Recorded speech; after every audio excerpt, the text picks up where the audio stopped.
Good morning, excuse me. Good morning, everybody. Good afternoon, good evening, whenever you are participating and joining me on this journey in longevity.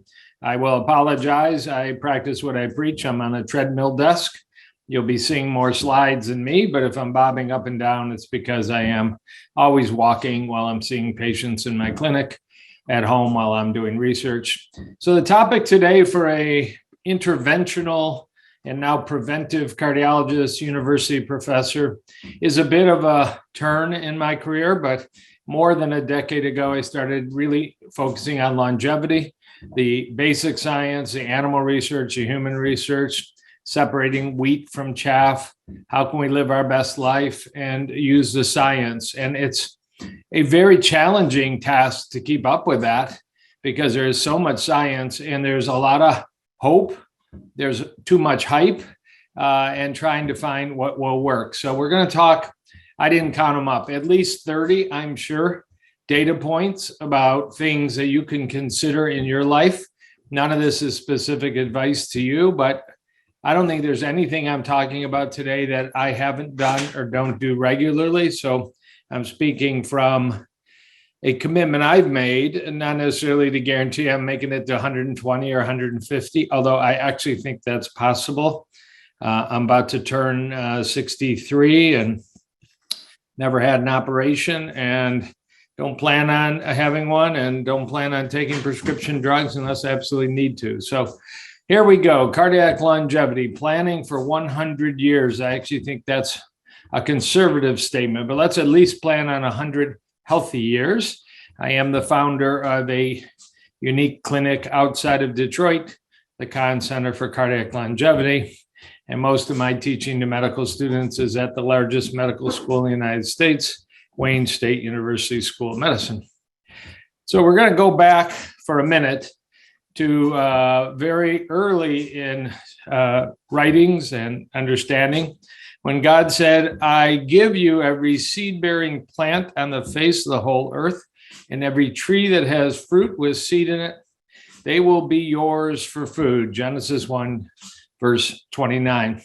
And why do I bring that up? Because we won't go into a discussion about what your religious beliefs are, what mine are, whether you think the Bible is accurate as written or a good story that's persisted for thousands of years.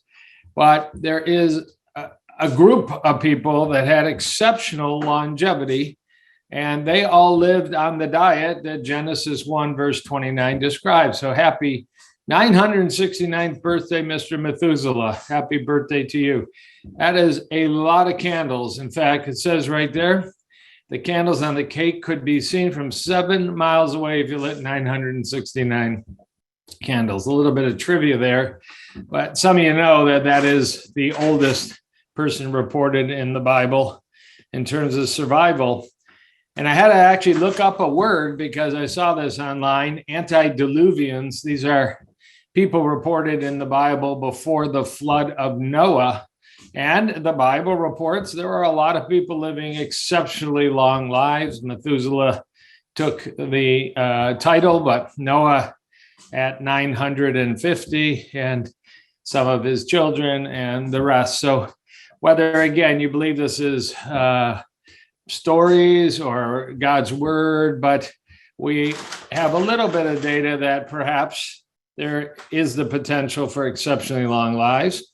What do we see nowadays, right now around the world? Well, if you look at South Korea and you look over to the right, men average 84 years of lifespan, women 90 years of lifespan, often felt to be the highest in the world. And you got to go down quite a few countries. In fact, I think it's about 33 countries because they didn't put every single one here from the statistics.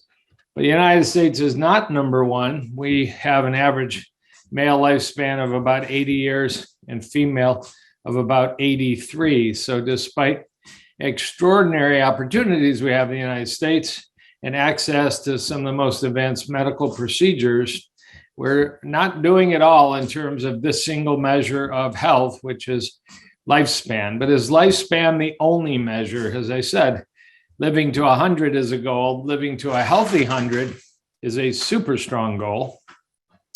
The oldest recorded authenticated lifespan in the modern era was Jean Calment, who passed away a few years back.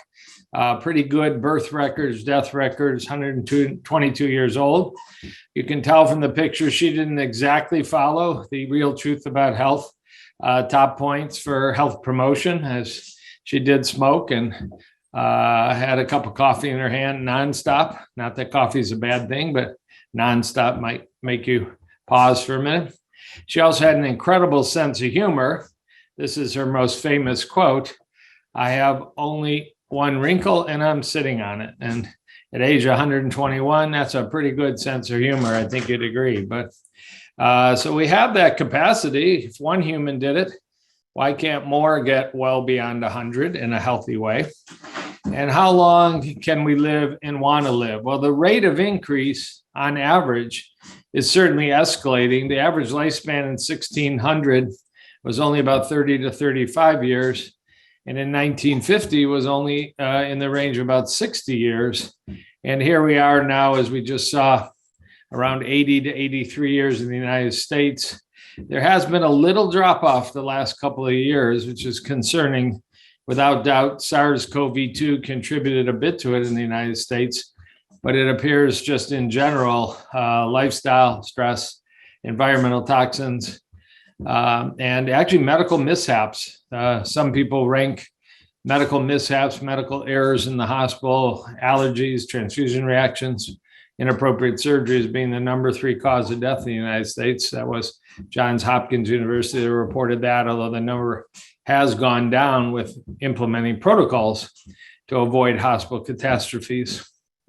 Another concept you should know about, and this is key, is called compression of morbidity, limiting the time a person spends ill or infirm by postponing illness, or once morbidity occurs, hastening death. Well, we don't want to hasten death, but what if you could live a very long time in good health and quickly go downhill and life ends with very little pain and suffering?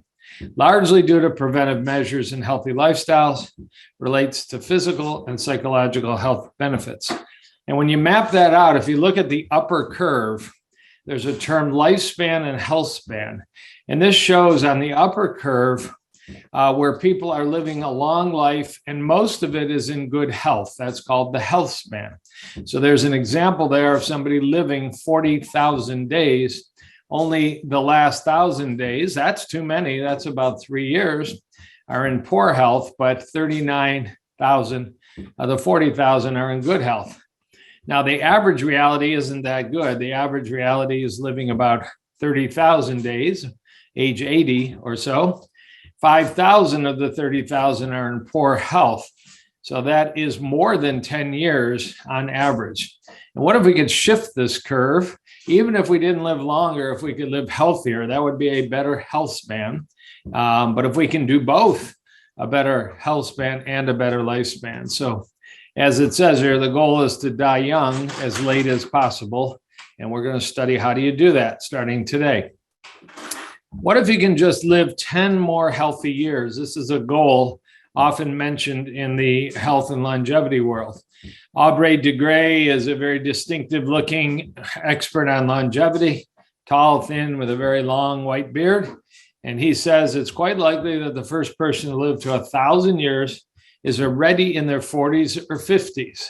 The idea here is if you can stay super healthy from 2022 to 2032, there's going to be so many advances in medicine, in health, in longevity science, in gene therapy, and organ replacement, in brain enhancement, that you'll probably gain more than those 10 years from the advancements. The pace of science is picking up. So don't be casual about this and say, I'm going to start my health journey in a year or two. Start it today. You're going to learn lots and lots of tips here you'll enjoy.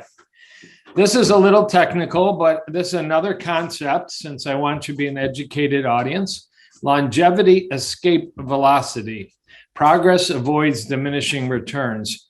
Right now, some experts in longevity, like Dr. Peter Diamandis, estimate Every 4 years, there's enough information on longevity, health span, lifespan research that's practical that we may gain the information to extend our life by 1 year. Every 4 years, we gain the information to extend life by 1 year.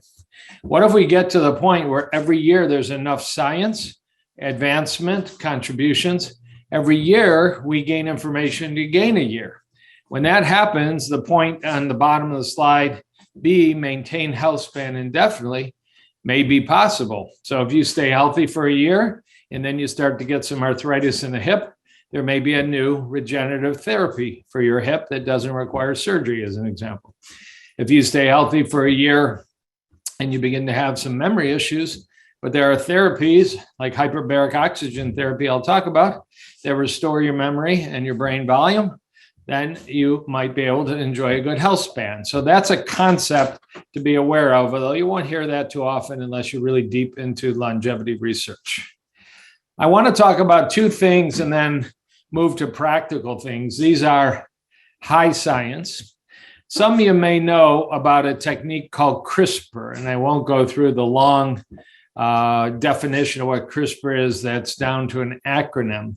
But I do a lot of genetic testing in my cardiology practice. I am intrigued when somebody said, my father had a heart attack at 48, my mother had a stroke at 41, and we deep dive into why. What did you inherit from mom and dad?